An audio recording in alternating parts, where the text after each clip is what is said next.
Hello, this is Dr. John, dear future people. Today, during our lecture, we're going to start off where we ended up last time, and that is we're going to talk about the human individual as a system. In fact, the prototype of the very idea of a system. And then we are going to talk about objectivity, and we are going to finish up with an interpretation of eternal life, that is immortality. We already touched upon this during the last presentation, but we're going to talk a little bit more about this today. So again, a system approach is very useful when describing the human individual, okay?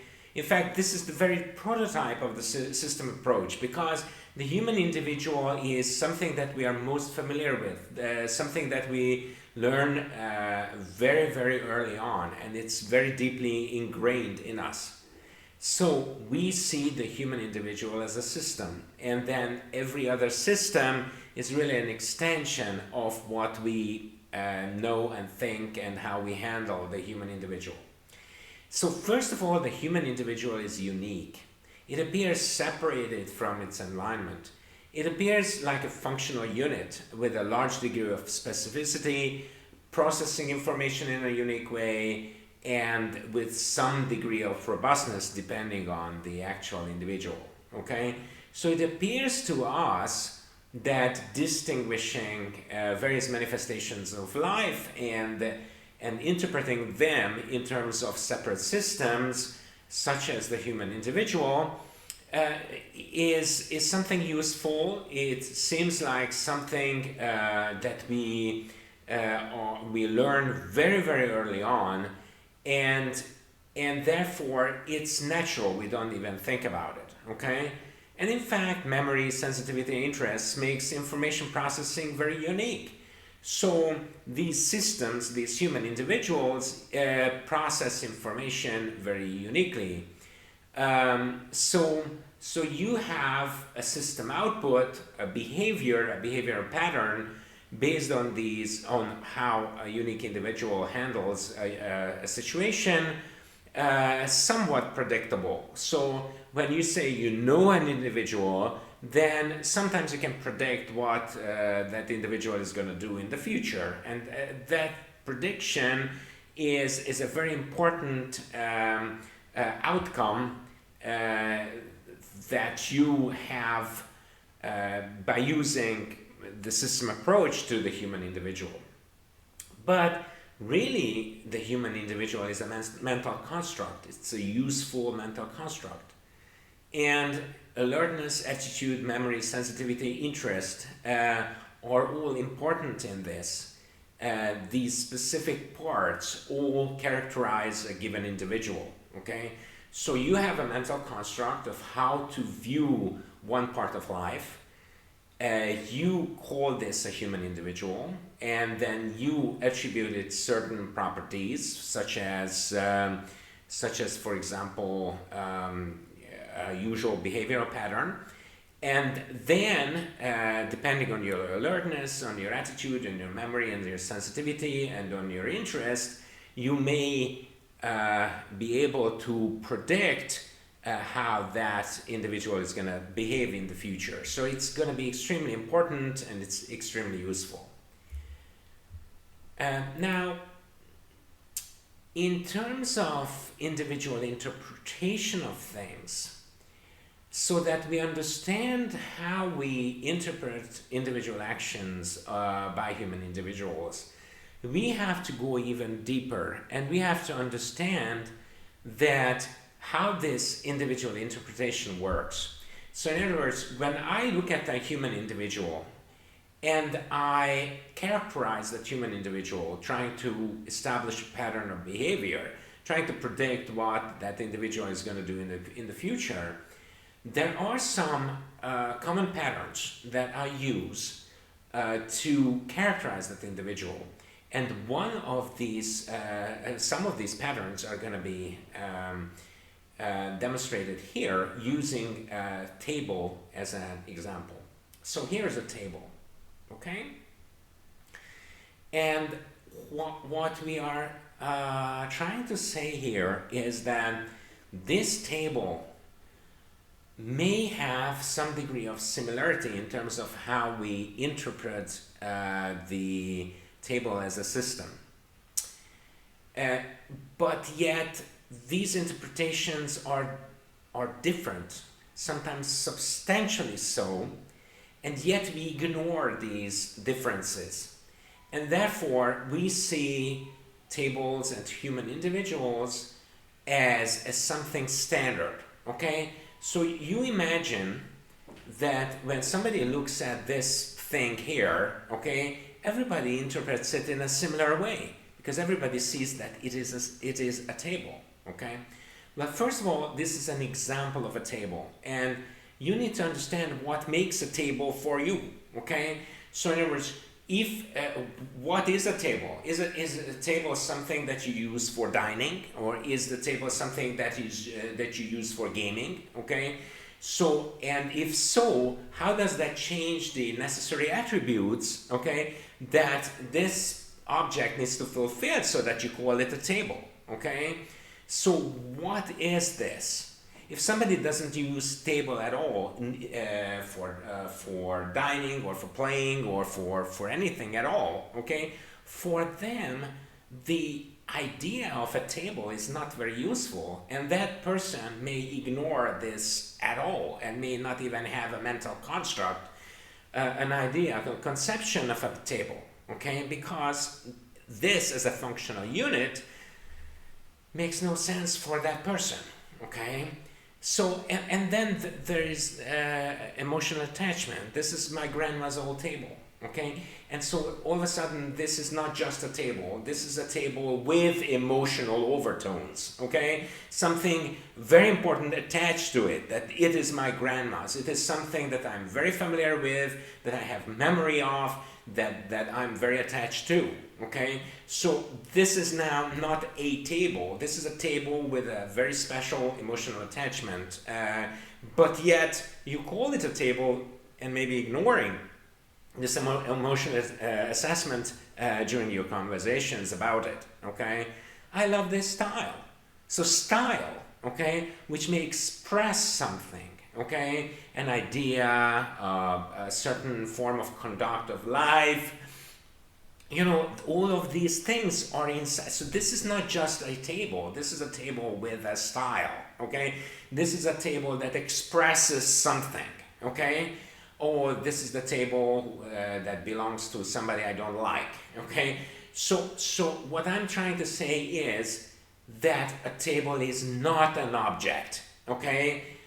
The class of table is a category, because classification is a category, okay? But an individual table, this one, okay, is also not objective, because although you may think that this is an object in space, in reality it has several attributes that makes interpretation different for different people, okay?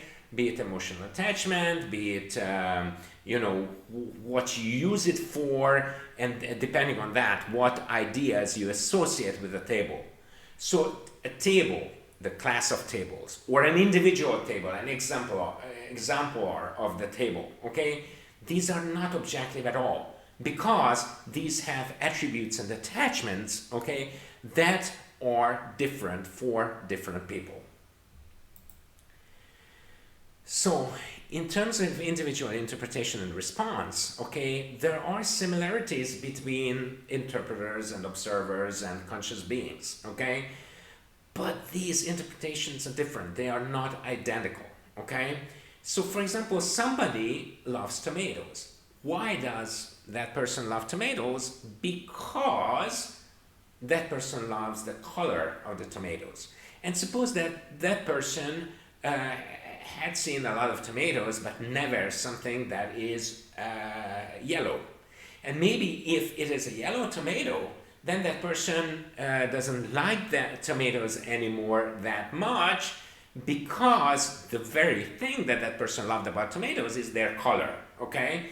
So for that person, then a yellow tomato is not really a tomato, and the whole emotional attitude to tomatoes in general may change because that person loved specifically red tomatoes, and yellow tomatoes is a new thing for this person that changes this whole attitude, okay? And then that person says in desperation, but tomatoes are supposed to be red, okay? So for that person, a yellow tomato is not really a tomato, and it changes the mental construct that is behind tomatoes. How do I know this actually tastes like a red tomato? So this taste is an important attribute, okay? And maybe yellow tomatoes usually taste a little bit different, okay? Then for that person, a yellow tomato is sufficiently different from a red tomato to maybe not even call it a tomato, call it something else, okay? So what I'm trying to say here is that classifications of things, attributes of things, attachment to things, okay, are very important. So that there's no such thing as a tomato in itself, because all the observers, or the sentient beings, all the interpreters, okay, attach things to that object. But the problem is that what they attach to that object is then ignored. So then you would think that that's something that everybody will see the same way about that object. Okay? That is an objective property of that object. But it is not true, is it? Okay? Because these properties are relative to somebody for whom this property is important, and therefore that person isolates this or that property as important or not important, or doesn't notice it at all, okay? So, table, tomato, they don't just exist, but they are there in a relationship with an interpreter, okay? Because individuals perceive the same thing according to their sensitivity, their memory, what they attach to it in terms of their memory, alertness, attitude, interest, okay? So somebody might see this as yellow, or somebody will just see the shape, and for that person, just the shape will determine, or the taste will determine that this is a tomato. Because for that person may be colorblind, okay? The color is not important, but for somebody else, okay, who sees the tomato as an object of art, okay, for that somebody, the color of the tomato is very important. So for this person, tomato means different than for that person. So you can standardize the observer to some degree, and say that for everybody, a tomato is something that may be red or maybe yellow, maybe this shape, maybe that shape, maybe it tastes like this, it tastes like that, okay? But to exactly this degree, okay? So it may be yellow, but it cannot be black, okay? Well, it may taste like a tomato a little bit, okay? But it has to have some tomato taste, okay? And so where is that limit? Well, for everybody, it's a little bit different, okay? So, focus and borders. We already talked about this, by the way, okay? So if you look at a tomato with an electron microscope or with a high power microscope, okay, then you will see that for you with the microscope, okay, the shape of the tomato is not so much important anymore. Because you see the tomato not something with definite contours, okay? So it's high contrast. Here is a yellow thing, and here is not a yellow thing, okay? Because with the electron microscope, okay, you will see that there's continuity, okay? So that contour is really virtual. That contour is between you and the tomato, you and the table, okay? It's not there. It's there if you don't have an electron microscope. It's there if you have a certain acuity of vision, okay? But the border, the contour, the contrast, okay, is relative to your eyesight, how you interpret your eyesight, what kind of instruments you have, okay? And somebody, just imagine, with a built-in electron microscope, okay, will not see this contour at all.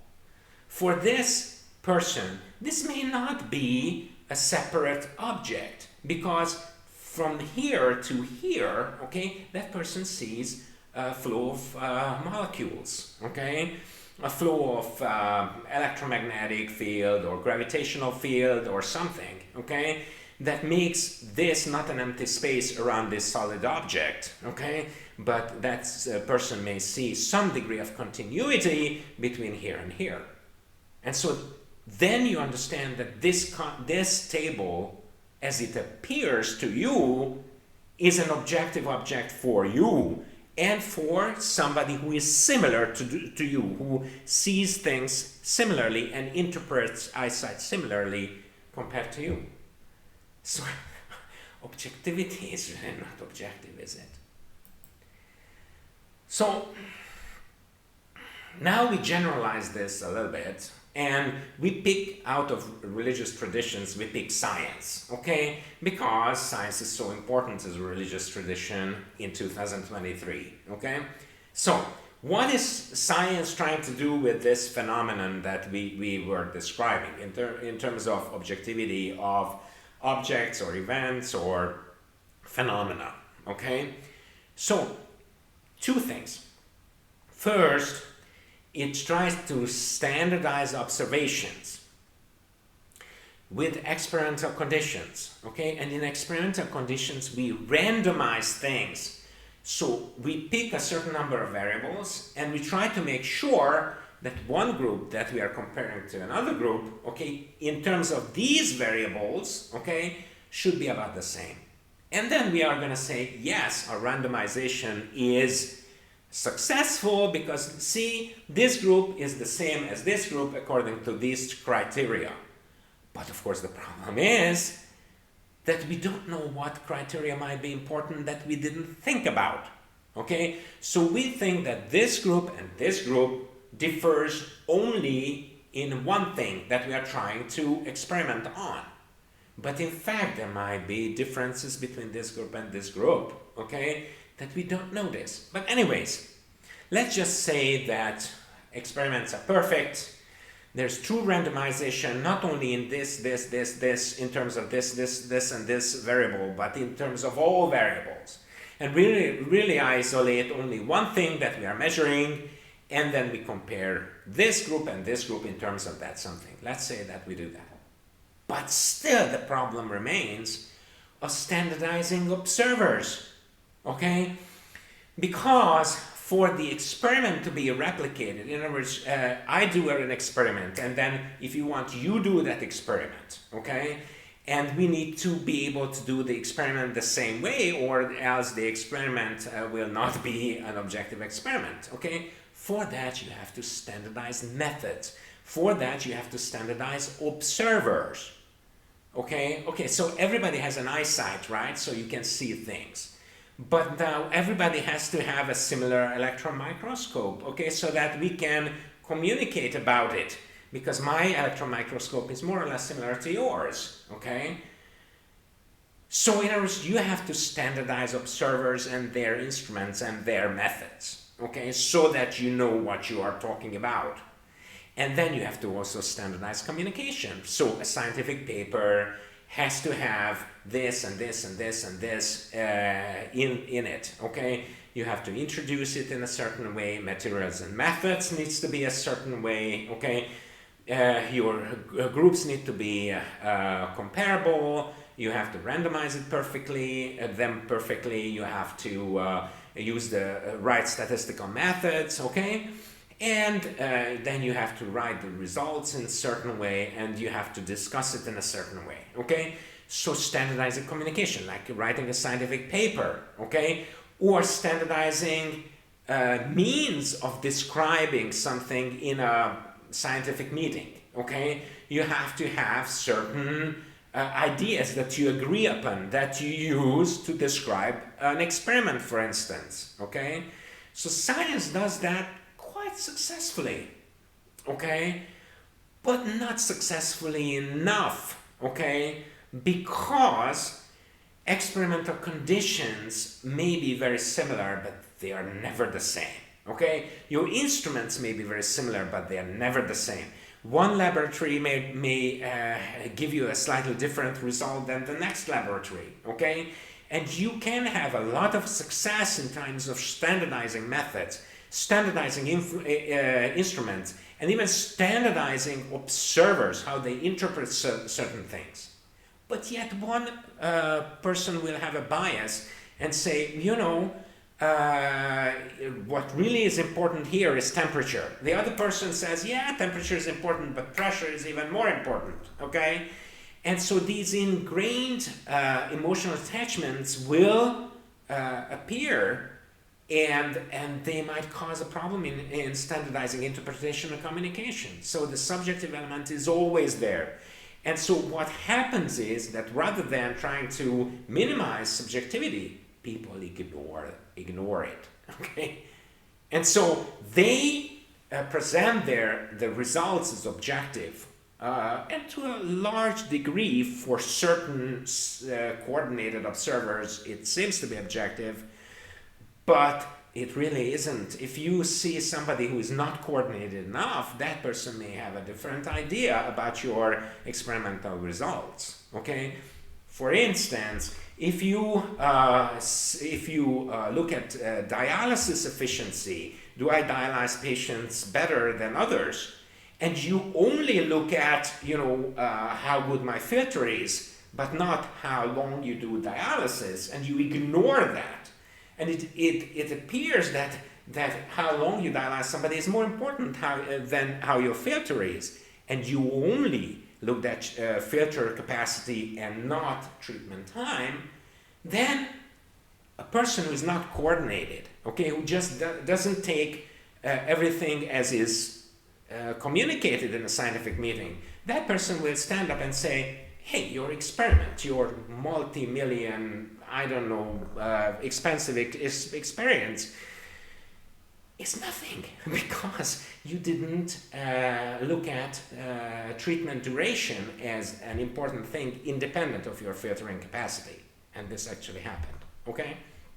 So, and the problem is that you believe that your standardization was good, that everybody has more or less the same ideas, more or less the same capacity to perform an experiment, more or less the same methods, and more or less the same instruments, okay? And so you then think that there is an objective result, and what is a little bit different from that result, you discard as error. You see the problem with this? So you basically believe that there is an ideal result because you believe in your standardization and coordination. Okay? You believe that if you do 1 million experiments, okay, by standard instruments, by a standard experimental setup, okay, then you are going to have the same result because you believe in permanence, you believe in fixation, okay? So anything that does not meet your criteria is going to be an error. And it's very dangerous. You see, it's very dangerous. This is, unfortunately, something that we see the results of, the consequences of all the time. Now, here. The ultimate solution for standardizing the observers and standardizing communication is mathematics. We already talked about mathematical truth and mathematical standardization as a language, okay? So here you try to convince and indoctrinate everybody, okay, that there are certain rules that are self-evident. There are certain rules that are true no matter what. Okay? And so they seem to be convincing enough if you use certain axioms that are simple enough and that they then conform to how the human mind works in general, okay? So then you have these axioms. But part of these axioms is always coordination. You see, because addition really is just a model of something, not a real thing. It's a model, okay?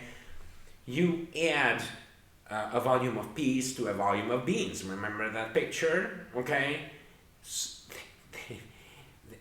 The volumes do not add together like they're supposed to if they were ideal things without substance, if they were not model. If they were model, then it would be a precise thing. But if you start to apply this, then they are not going to give you the same results. And if you use mathematics for the biological sciences, where things admittedly change all the time, where there are infinite variations, okay, then you have statistics, and you're going to say, okay, well, the ideal result is really there, but the variations are just simply, how far this variation is from the ideal result, but the ideal result exists. But it exists in your imagination, okay? Ideal, like an ideal average height, doesn't exist. Because if somebody's height is 2 and somebody else's height is 4, okay, there's nobody whose height is 3. That would be the average, right? In that group, in that set of human individuals.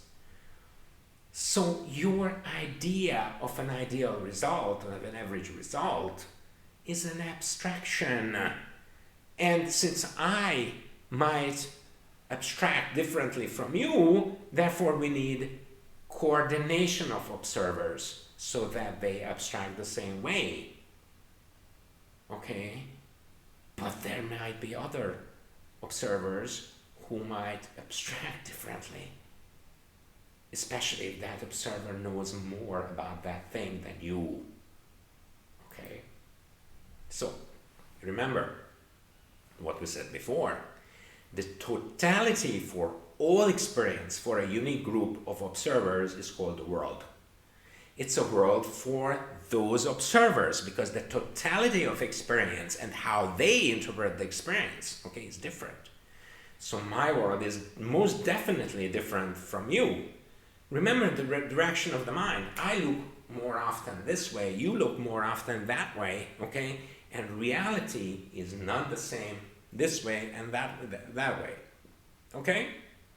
The world is a summation of unique experiences and you communicate those experiences, okay? So that somebody you communicate with, okay, is going to form a communication group with you. So your world is going to be based on those communications.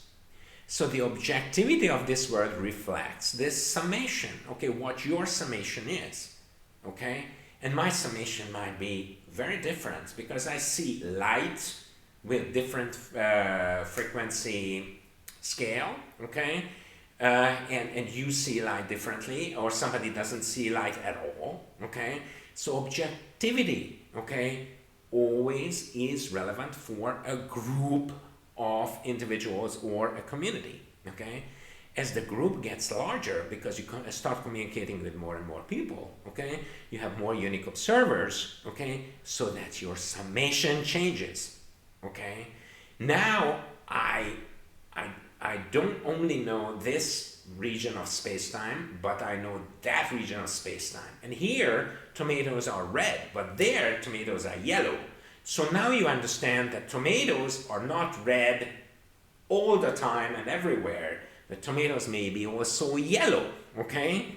So for now, the idea of a tomato and the criteria of the tomato, okay, changed.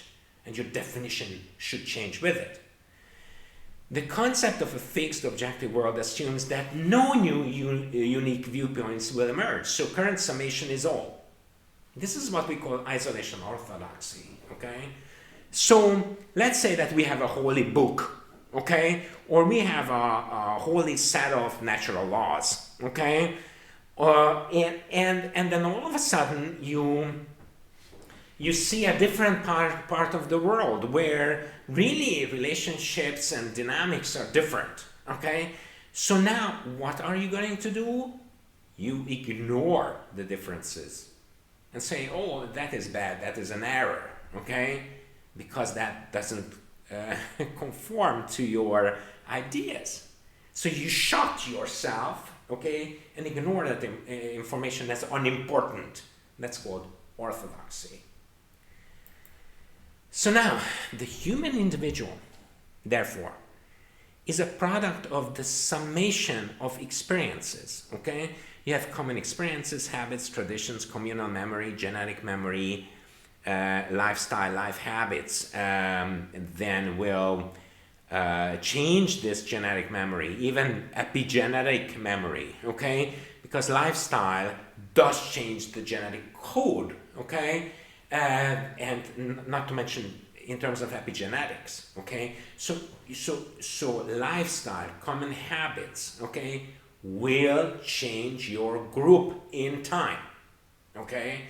So these things influence your group, and this group will also change the way it looks at a human individual, or how useful or how you define a human individual. So human individual is not an existing objective entity, okay?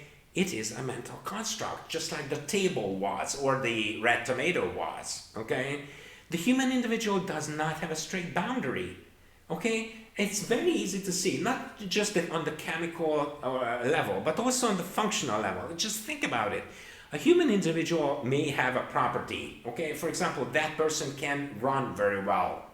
But then that person who can run very well, okay, is going to be seduced to drink a lot of alcohol. And then all of a sudden that person cannot run that well, okay? So in other words, influences by other people, by and the environment, by groups, by communities, cultural things, okay, all are in very close interaction with a given human individual. So it has no boundaries, not only in the physical or chemical sense, okay, but also culturally, emotionally, okay? A human individual changes because it's in constant interaction.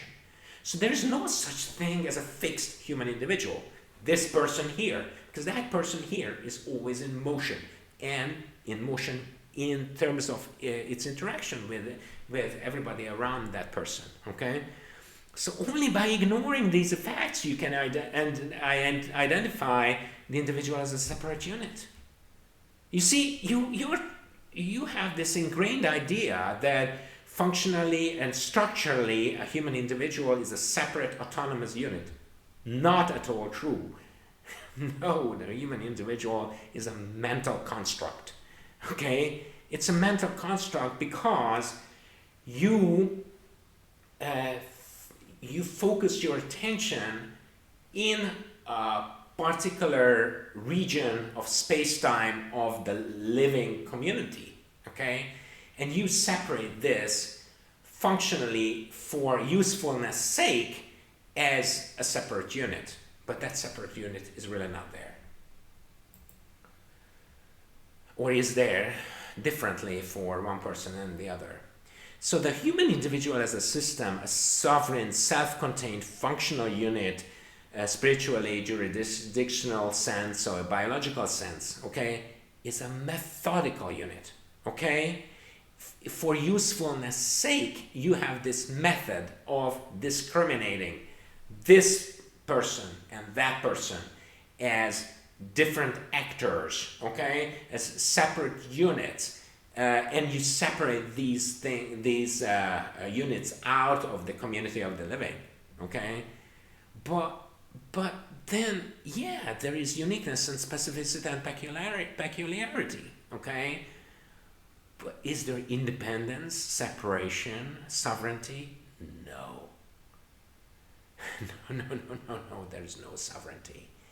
Because one individual is very strongly dependent on the community of living. Okay?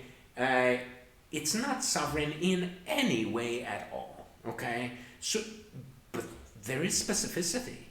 So this person might react to the same thing differently from another person.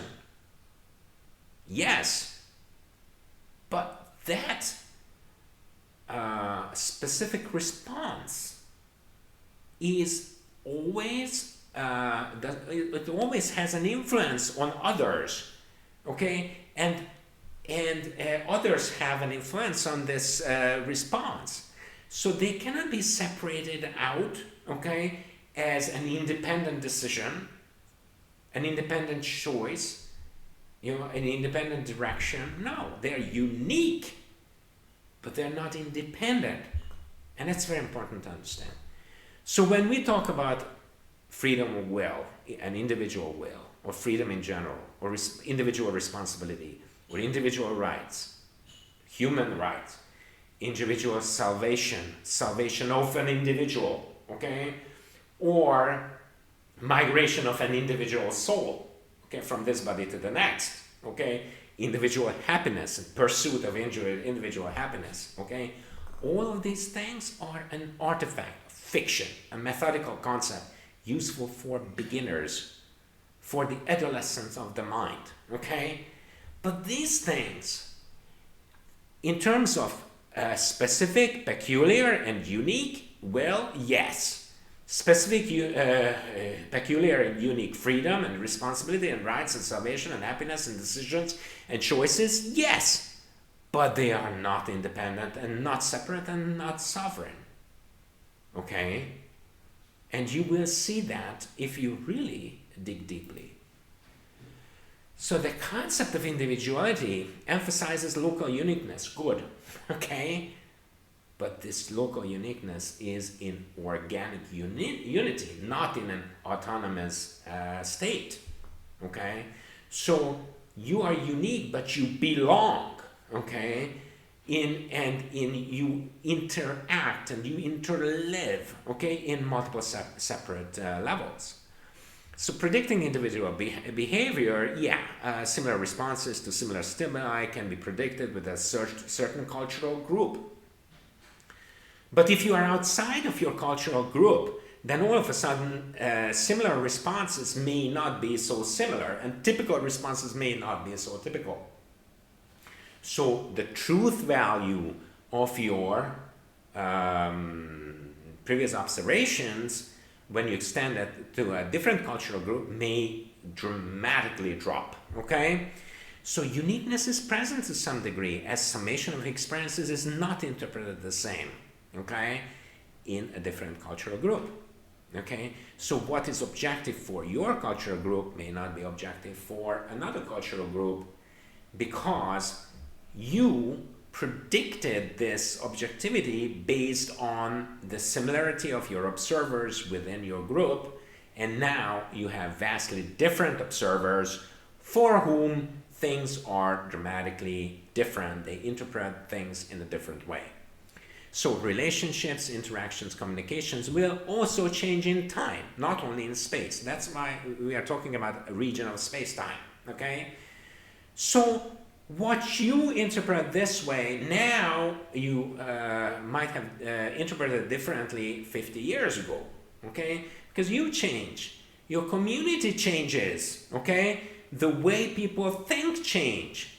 And so therefore, what was there 2,000 years ago, in some aspects, the change may be slow, so that you have similar values, okay?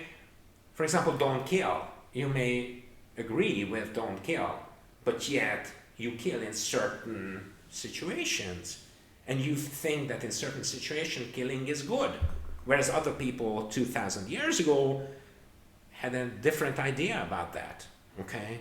But the problem is that people ignore these changes, and then since they think that things are fixed and objective, they then will force their interpretation on other people, and that's very bad.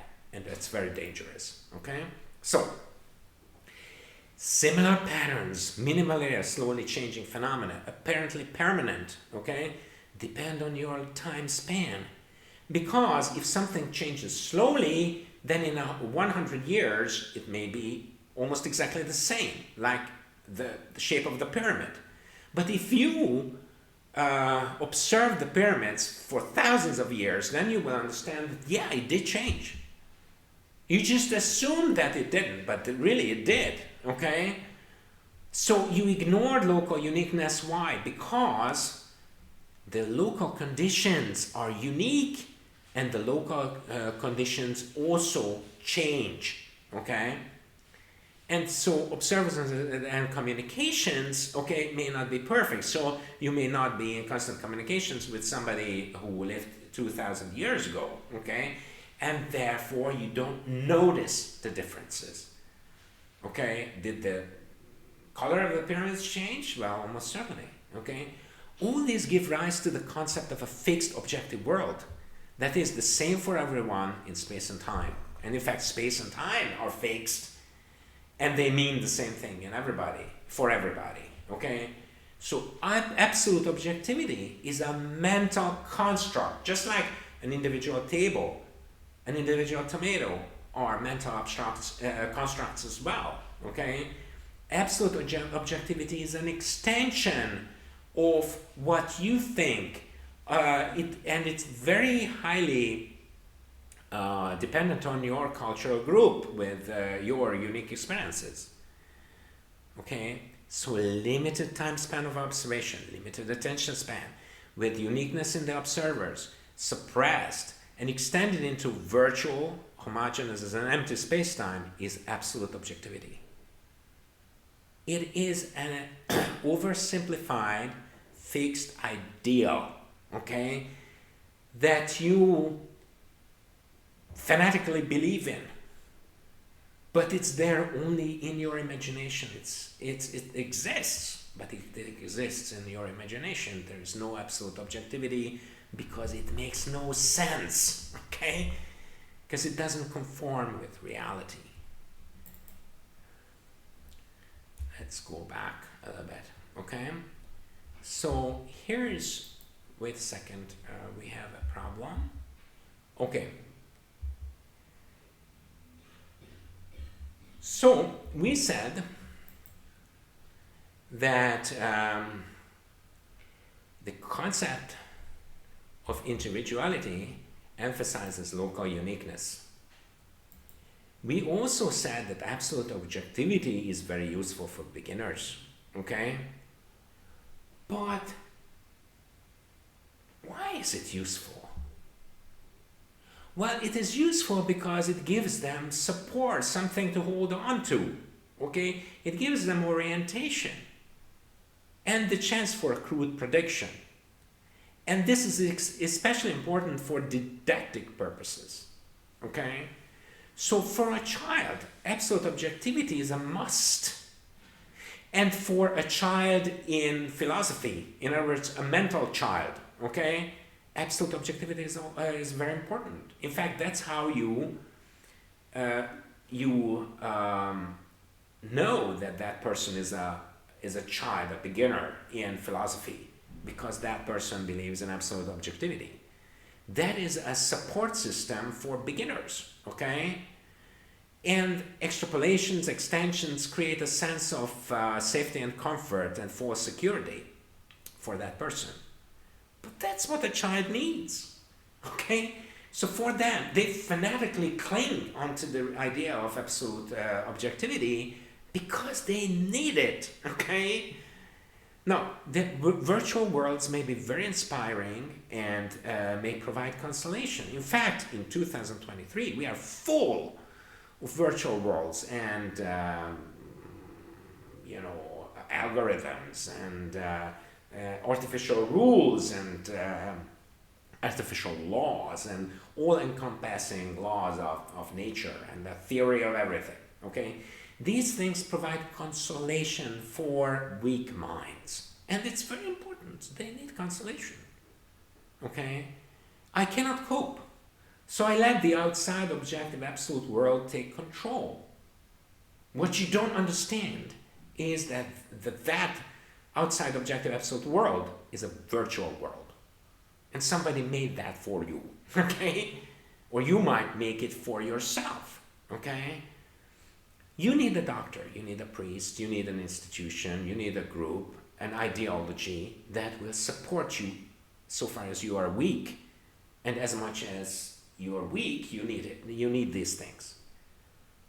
But the minute you dig deeper, the minute you really cultivate your mind, you understand that you don't need these things, or you need these things less, or you need these things only when you are sick, okay?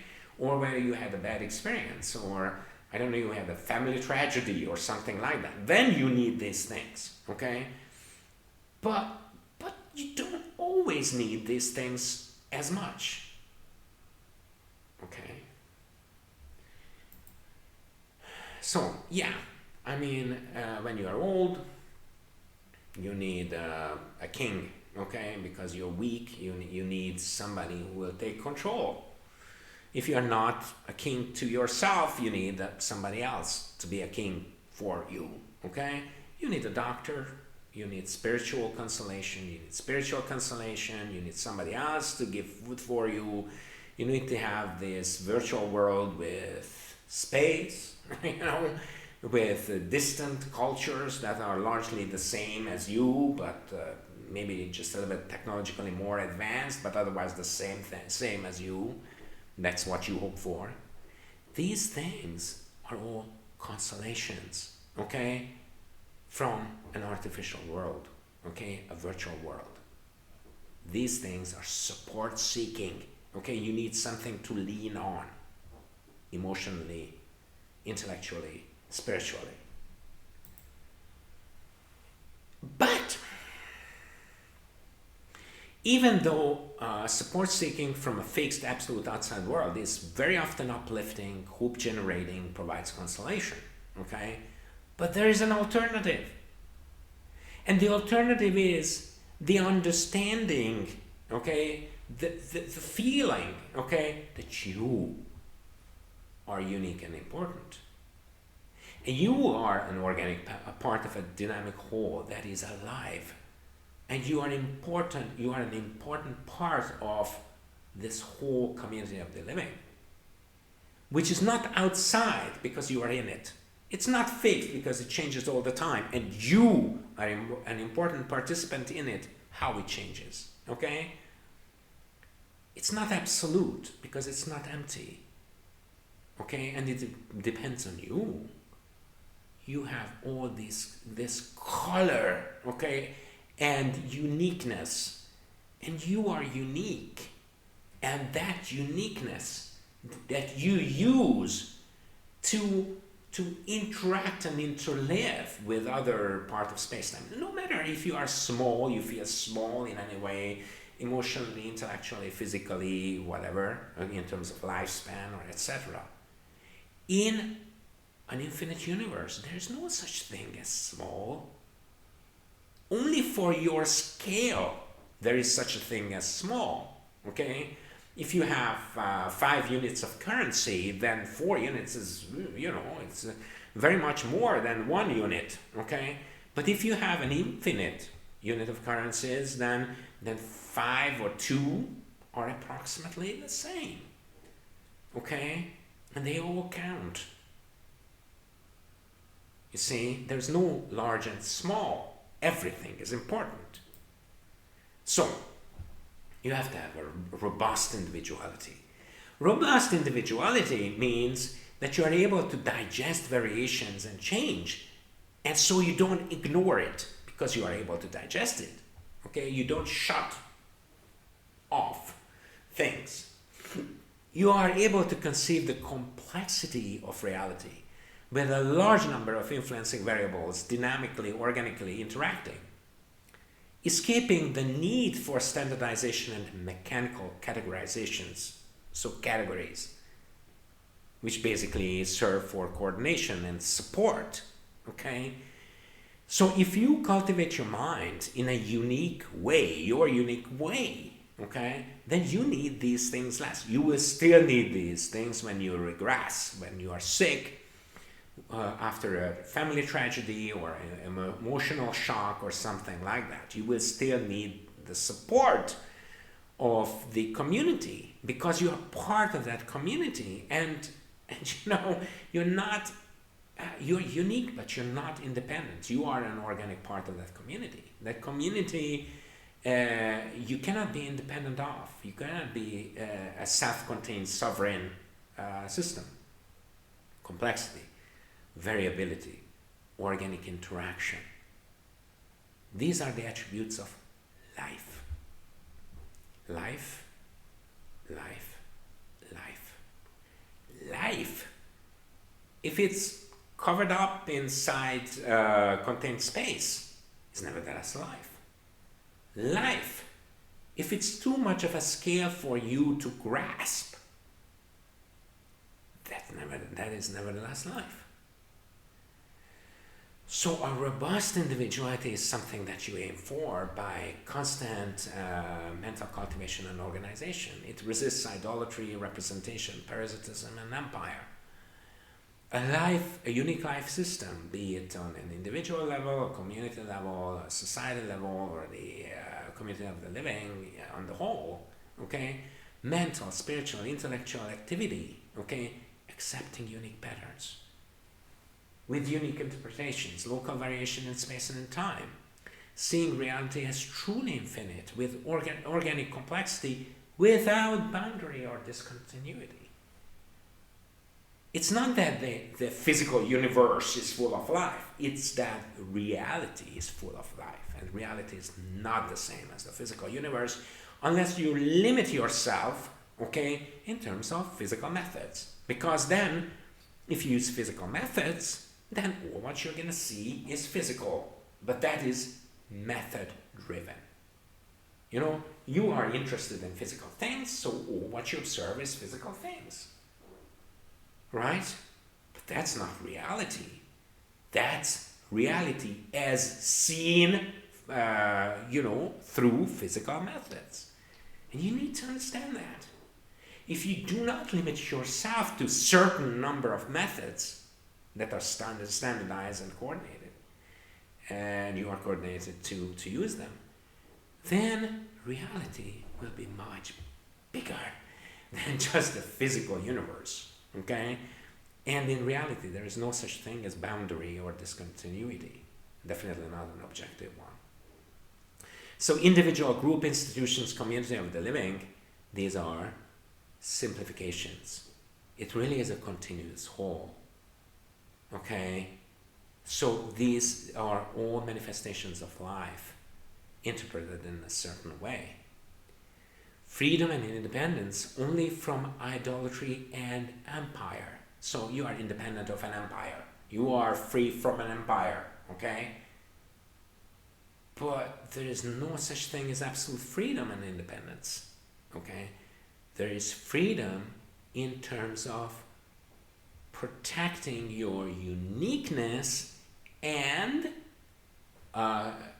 resist the coordinating nature of empire, or resist the exploitation by parasites. Yes, that's freedom, but that freedom is unique and it requires a lot of work. And that freedom is not independence. That freedom is the robustness, okay, that you resist these overwhelming, standardizing, homogeneous, standard influences.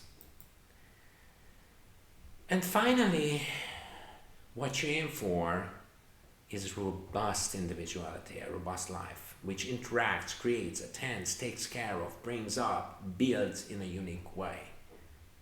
So when you bring up a child, you bring a child up uniquely. You build things uniquely. You take care of somebody uniquely. Yeah, you create, you interact, you attend uniquely. Okay, and that uniqueness is based on robustness, and it creates freedom. Okay, so So now I or we influence and change reality with our life in a unique way. And that change is organic, and it is also important. We said that's what dignity means, that you are really important because you contributed to how the world changes, how reality changes. Now, if reality was fixed, okay, then you had only this much influence on it. But reality is not fixed. And it's very important what you do, because there is no small and large, okay? Everything that you do is important. It's unique, not independent, but unique. So not separate but unique, such creative influence will never dissipate. You changed the entire reality forever. And in that, how you contributed organically, like this butterfly, the butterfly effect, whatever, okay? You changed reality. Reality is never going to be the same because you lived and acted on it. You influenced reality. You shaped reality. You were a co-creator of how reality is at the present time. And because of that, and in that, you will live forever, okay? Because the reality is a product of what you did in your life, how you interacted, how you interpreted things, how you behaved, you know, how you brought up a child, okay, how you took care of your old parents, okay? These are all important, unique contributions by an organic part to an organic whole. And with that, I thank you for your attention and goodbye for now.